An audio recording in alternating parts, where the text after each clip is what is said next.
Hörmüz boğazı ətrafında vəziyyət daha da kritik xarakter alır. Amerika Birləşmiş Ştatlarının dəniz blokadası qərarı və İranın buna qarşı hazırlıqları regionda qarşı durmanın yeni mərhələyə keçdiyini göstərir. Enerji marşrutlarının təhlükə altına düşməsi qlobal iqtisadiyyata da ciddi təsir edir. Tərəflərin sərt bəyanatları isə kompromis imkanlarını zəiflədir. Ekspertlər hesab edirlər ki, Hörmüz boğazının blokadada qalması dünyada neft qiymətlərinə ciddi təsir göstərir. Biz də elə bu məsələni müzakirə edəcəyik. Qonağımız iqtisadçı Elman Sadıqovdur. Salam Elman müəllim, xoş gördük sizi. Xoş gördük. Təşəkkür edirəm dəvətinizə görə. Bir daha xoş gəlmisiniz. Elman müəllim, elə mən öncə bu neft məsələsini istəyərdim toxunam və bu istiqamətdə suallarımızı davam elətdirək. Yaxın Şərqdə baş verən gərginlik fonunda neftin bahalaşması Azərbaycana necə təsir göstərəcək? Gəlin öncə bundan başlayaq. Birincisi, neftin bahalaşmasına iki aspektdən baxmaq lazımdır. Azərbaycan neft və qaz ixracatçısı və istehsalçısı, hasilatçısı olan bir ölkə kimi əlbəttə ki, Azərbaycanın həm valyuta gəlirlərinə, həm büdcə gəlirlərinə neftin hər barelinin artması müsbət təsir göstərir. Bu bir mənalı olaraq, yəni həm tədqiqat balansımız, ticarət balansımız, həm büdcə gəlirlərimiz artır. Çünki SOCAR-ın gəlirləri artır. Büdcə gəlirləri bilirsiniz artdıqda bu SOCAR-ın gəlirlərinin artması nəticəsində büdcəyə daha çox ödənilən vergilər deməkdir bu. Bu əlavə olaraq əlbəttə ki, ölkənin müəyyən infrastruktur layihələrinin daha müvəffəqiyyətli şəkildə həyata keçirilməsi deməkdir. Valyuta Azərbaycan manatına olan təzyiqin azalması deməkdir. Ümumiyyətlə bu bir çox amilləri əhatə edir. Amma təəssüf ki, bu biraz qısa müddət ərzində olur. Çünki neftin və qazın uzun müddət baha qalması dünya iqtisadiyyatında bir inflyasiya təzyiqi formalaşdırır.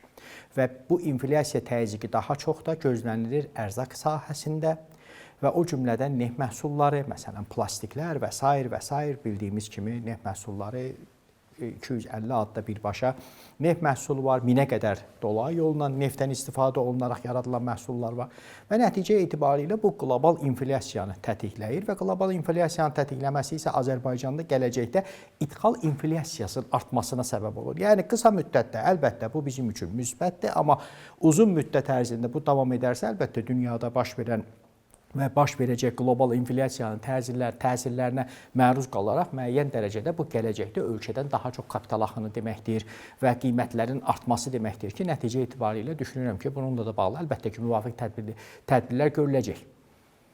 Elman müəllim, bir məqamda, indiki məqamda yəni neft bazarı ölkələri nə vəd eləyir? Hansı vəziyyətdə, belə deyək ki, vəziyyətdən çıxmalıdırlar, hansı formada? Hal-hazırda ümumiyyətlə baş verən hadisəni açığı o qədər də Trump administrasiyası Amerika düşünmədi. Yəni düşünülmədi ki, İran düşdüyü şokda, müharibənin ilk günlərində elə Xameneyinin öldürülməsi və s. İran bir şoka düşəcək, ondan sonra əhali qalxacaq və nəticə etibarilə də İranda rejim dəyişikliyi baş verəcək və rahat bir şəkildə və İran nefti də dünya bazarına çıxacaq və Amerika və İsrail yaxın şərqdə öz siyasətini davam etdirəcək. Çünki 12 günlük müharibədə xatırlayırsınızsa, bu yaxınlarda İranla bağlı, orada hətta Hörmüz boğazı bağlanmadı. Yəni İran o qədər bombalandı, Hörmüz boğazı bağlanmadı. Mən ona görə qeyd edirəm ki, bu məsələ o qədər də sadə bir məsələ deyil. İran əlbəttə bu məsələdə tək deyil. Burada çox ciddi ağıl və ciddi bir strategiya həyata keçirildi. Çünki 12 günlük müharibədən tamamilə fərqli bir strategiya həyata sürdü deməli İran. Və nəticə etibarilə bugün Hörmüz boğazının bağlanması və faktiki olaraq baş verən hadisələr dünya bazarında neftin və qazın qiymətinin kəskin artmasına səbəb oldu. Burada bir neçə amil var. Birincisi, bildiyimiz kimi bir sıra şərq ölkələri, əvvəla onu qeyd eləyək ki, konkret olaraq Hörmüz boğazından keçən, yəni Fars körfəzində faktiki olaraq istehsal olunan, hasil olunan neft, bu Küveyt, Birləşmiş Ərəb Əmirlikləri, Bəhreyn və s. Və bunların hasil etdiyi neft daha çox Çin və Şərqi Asiya ölkələrinə gedir. Yəni bunun alıcıları, məsələn, Amerika bu nefti almır. Tutaq ki. Və bu alıcılar əsasında ən böyük alıcı da Çindir. Çinin ümumiyyətlə gündəlik neft tələbi 10 milyon bareli keçir gündəlik olaraq. Və nəticə etibarilə əslində başqa bir mənzərədə görürük ki, dünyada varlı dövlətlər, məsələn, Yaponiya, Cənubi Koreya, Çinin özü böyük neft ehtiyatı toplamışdı. Mən müharibənin ilk günündə də bunu qeyd etdim ki, neft qiymətlərinə kəskin təsir göstərməyəcək amildir bu. Məsələn, Yaponiyanın neft ehtiyatı təxminən 8-9 aylıq hesablanır. Çinin neft ehtiyatı 1 milyard barelin üzərindədir. Bu çox böyük bir rəqəmdir. Və Cənubi Koreya həmçinin. Amma çox təəssüf ki, bugün Pakistan məktəbləri artıq bağlamağa məcbur olub. Ən son məlumatlar. O cümlədən iş günlərini qısaltdılar. Həftədə iş günlərinin sayını qısaltdılar. Filippində artıq ciddi bir çatışmazlıq var. O cümlədən digər kasıb Asiya ölkələrində hansılarda ki neft ehtiyatları yığmamışdılar özlərinə. Nəticə etibarilə bugün çox ciddi problemlər artıq baş qaldırmaqdadır. Afrika ölkələrində həmçinin artıq bugün dizel və benzinin satılması problemləri var. Yəni qiymət bahalığından söhbət getmir. Artıq çatışmazlıqdan söhbət gedir. Faktiki olaraq limitlə satılır və hətta elektrik enerjisinə qənaət üçün müxtəlif addımlar atılır. Və bu aspektdə ümumiyyətlə təkcə biz Hörmüz boğazına daha çox fokuslanırıq, neft və qaz. Amma Hörmüz boğazından neft məhsulları keçir. Hörmüz boğazından keçir ən çox gübrə. Məsələn, dünyada istifadə olunan azotun 50% Hörmüz boğazından keçir. Bəli. Məsələn, kükürdün 45%, amoniumun 30%. Fosforun 25%. Bunlar hamısı önəmli gübrələrdir və bu gübrələr olmazsa və yaxud az işlədildikdə gələcəkdə ərzaq təhlükəsizliyi sual altına düşür. Yəni ərzaq məhsuldarlığının aşağı düşməsi və sair nəticəsi və sair üstəgəl nəticə etibarilə nəzərə alaq ki, kənd təsərrüfatında məhsulların maya dəyərinə təsir göstərən iki əsas amil var. Bir gübrə, bir dizel yanacağı. Və dizel yanacağının da qiymət artması, gübrənin qiymətinin artması bu ərzaq qiymətlərinin artmasına səbəb olacaq. Amma hətta təkcə bu səbəb olsa belə buna şükür etmək lazımdır. Çünki təkcə bu deyil, həm də çatışmazlıqlar gözlənilir açıqcası və bundan da ən çox kasıb ölkələr əlbəttə ki, zərər görəcək. Konkret olaraq başqa nə təsirləri var? Bugün Trump safe notdadır. Yəni, niyə safe notdadır? Və Hörmüz boğazını blokada etməyə məcbur oldu. Bu blokada nə vəd edir? Yəni, İran öz neftini satmayacaq. İran bugün artıq dünya bazarına 1,7-1,8 milyon barel gündəlik neft çıxarır. Bunun da əsas alıcısı Çindir. Və bu nefti İran çıxartmasa, çünki sənaye iqtisadiyyatın digər sahələri iflic vəziyyətindədir. Bu nefti çıxartmasa, İran öz-özünü maliyyələşdirməyə çətinlik çəkəcək, iqtisadiyyatı daha da iflic vəziyyətə düşəcək. Trump onun iqtisadiyyatını boğmaq istəyir. Amma burada digər bir məsələ var ki, faktiki olaraq hərbi sursatlarla və s. İran artıq təmin olunur da, olunmağa da davam edir. Və digər tərəfdən isə Amerika iqtisadiyyatının özünə də ciddi təsir göstərir. Yəni, burada artıq kim daha çox əyaqda qala biləcək məsələsi ortaya çıxır. Burada Çinə də ciddi təsir göstərilir. Amma Çinin bayaq qeyd etdiyim kimi 1 milyard barelin üzərində neft ehtiyatı Çinin hələlik ciddi problemlər yaşamağa imkan vermir. Amma qiymət artımı çünki neft ixal edən ölkədir. Bildiyimiz kimi iqtisadiyyatda ən önəmli məsələlərdən biri enerji qiymətləridir. Enerjin ucuzdursa sənayenin də var, emalın da var, iqtisadiyyatında inkişaf edir. Baha enerji bütün iqtisadiyyatı iflic edir. Trump buna da nəzərdə tutub ki, Çin iqtisadiyyatını müəyyən dərəcədə təzyiq altında saxlasın ki, Çin İrana kömək etməsin. Burada önəmli olan məsələ budur. Amma son rəqəmlərə baxsaq, Amerika iqtisadiyyatı üçün ciddi təhlükələr formalaşıb. Mart ayında aylıq inflyasiya 0,9%. Bu, öncəki ayların inflyasiyasından 3 dəfə çoxdur. İllik inflyasiya 3,3%. Amerikada inflyasiya hədəfi 2%-dir. 3,3% olması o deməkdir ki, ən yaxşı halda Federal Ehtiyatlar Sistemi aprel ayında keçiriləcək yığıncağında faizləri saxlayacaq. Düşürməkdən söhbət gedə bilməz. Amma may ayında Federal Ehtiyatlar Sistemində sədr dəyişikliyi var. Daha doğrusu sədrin müddəti bitir. Dəyişiklik olma ehtimalı yüksəkdir, çünki Trump Jerome Powell-i istəmir. Hər bir halda yeni gələn sədr də faizləri endirməyə imkan tapmayacaq, çünki inflyasiya təzyiqi çox yüksəlib. Bu, Amerika büdcəsinə ciddi təzyiq deməkdir. Çünki Amerika büdcəsi hər il 1,1 trilyon dollara yaxın faizlər ödəyir. Trump ona görə faizləri aşağı salmaq istəyir ki, bu ödənişlər azalsın, büdcə kəsiri azalsın, bu tərəfdən Pentaqonun büdcəsini artırsın. Çünki Pentaqonun büdcəsi gələn il üçün 1,5 trilyon dollara qədər artırılması nəzərdə tutulub ki, boşalan anbarlara silahları yeni silahlar istehsal olunub qoyulsun, yeni texnologiyalar, məsələn, yeni bir məsələ çıxdı, aydın oldu ki, PUA-ların sayına görə Rusiya hətta Amerikanı keçib. Yəni, bu qədər qeyri-müəyyən bir vəziyyət formalaşmağa başlayıb. Amma qeyd etdiyim kimi, nəzərdə tutulmayan məsələ nədən ibarət oldu? Trumpın birinci prezidentlik dövrü uğurlu keçmişdi, sülh şəraitində, iqtisadi inkişaf, hər bir şey çox gözəl. Trump ikinci prezidentlik dövründə bu eyfariyanın qurbanı oldu. Və ikinci məsələ də ondan ibarətdir ki, Trump atdığı bir neçə addım uğurlu oldu. Venezuela məsələsi və s. Və bu onda daha çox eyfariya hisslərini daha da yüksəltdi və açığı rasional düşüncə itdi. Və Trump kimi insanlarda da beyin mərkəzlərinə qulaq asmaq, ətrafına qulaq asmaq və s. yoxdur. Bu belə deyək, idarə etmə tərzi bu deməkdir ki, mən necə düşünürəmsə, siz də o cür düşünməlisiniz və nəticə etibarilə Amerika özünü belə bir açığı bataqlığa saldı. Bu gün mənim gözümdə Amerikanın İranda düşdüyü bataqlıq Rusiyanın Ukraynada düşdüyü bataqlığa bənzəyir. Ona görə Amerika bundan çıxmaq istəyir. Soruşun, bəli. Məsələn, siz deyirsiniz ki, boğazın belə deyək ki, blokadada olması, bağlı qalması elə ən çox Amerikanın özünə təsir eləyir. Bəs Amerika niyə bu qədər israrlıdır həmin o boğazın blokadada qalmasında? Yəni iqtisadi imkanlardan hansı belə deyək ki, iqtisadi imkanlara güvənərək bu addımı atır? Amerika geri addım ata bilməz. Artıq Amerika geri addım atdıqda bu uğursuzluğa görə impeachment gözlənilir, bir mənalı olaraq. İkinci məsələ, İsraildə konkret olaraq artıq əhali qalxıb və müxalifət qalxıb və İsrailin tarixində ən böyük uğursuzluq kimi göstərilir bu İran müharibəsi. Və ona görə də həm İsraildə, həm Amerikada obyektiv yanaşsaq, mövcud hakimiyyət ciddi təzyiq altındadır.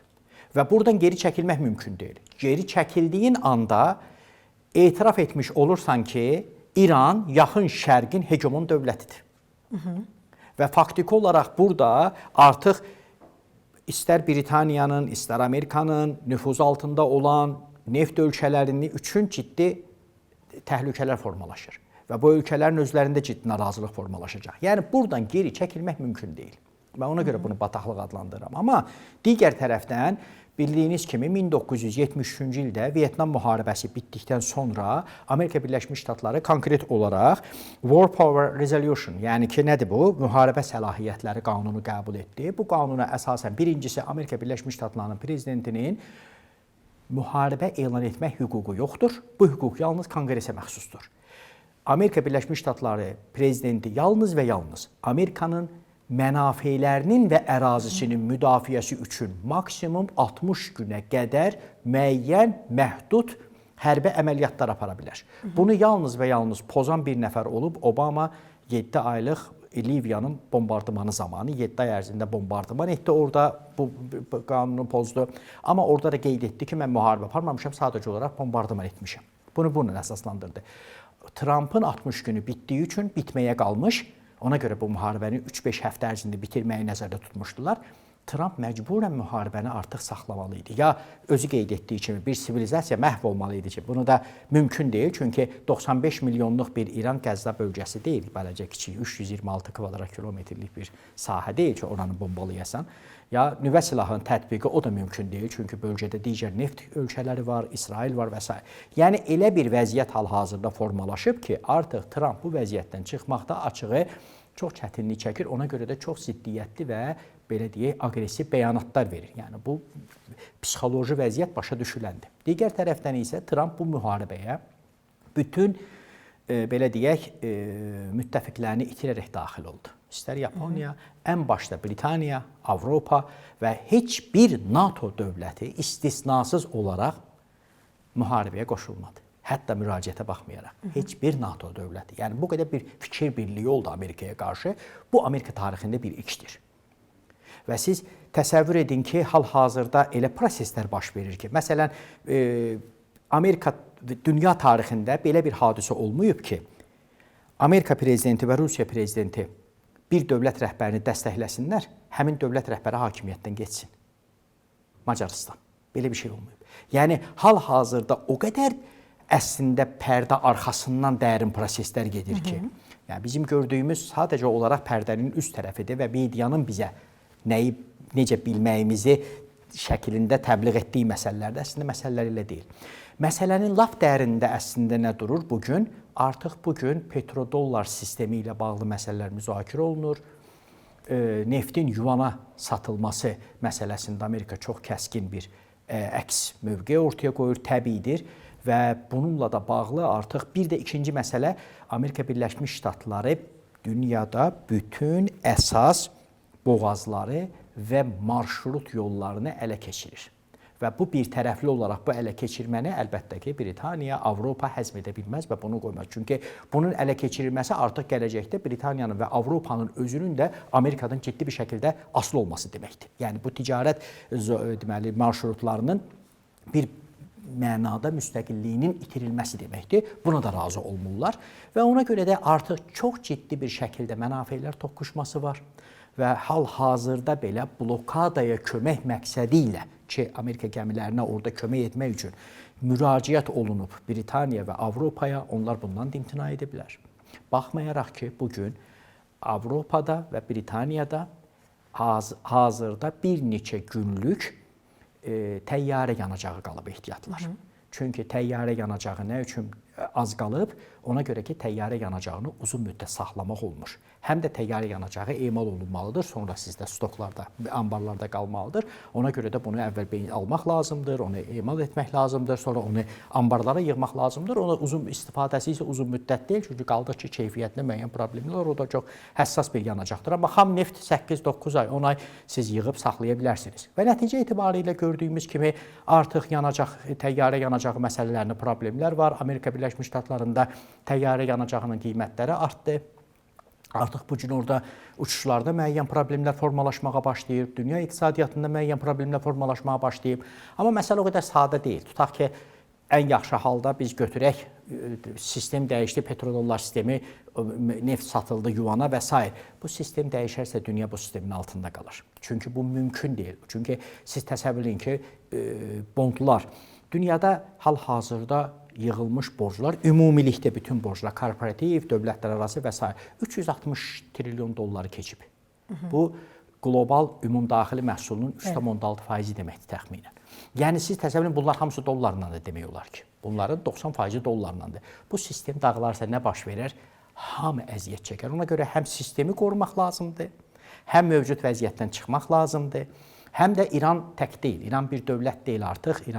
Artıq burada Britaniya amili var, Çin amili var, Rusiya var və artıq burada konkret olaraq məsələlər qoyulur ki, dünyanın əgər biz yeni dünya nizamına gediriksə, dünyanın nüfuz dairəsinə yenidən bölüşdürülməsindən söhbət gedirsə, o zaman biz məsələlərə yenidən daha rasional baxmalıyıq. Hansı dövlət daha güclüdürsə, bütün əraziləri və əsas iqtisadi güc mərkəzləri, belə deyək, və yaxud da resursların yerləşdiyi yaxın şərqi öz tək başına öz əlinə keçirə bilməz və buna da heç kim razı olmaz. Ona görə də hal-hazırda yaranan vəziyyət bizim düşündüyümüzdən də qat-qat mürəkkəbdir. Bunu da hər kəs anlayır.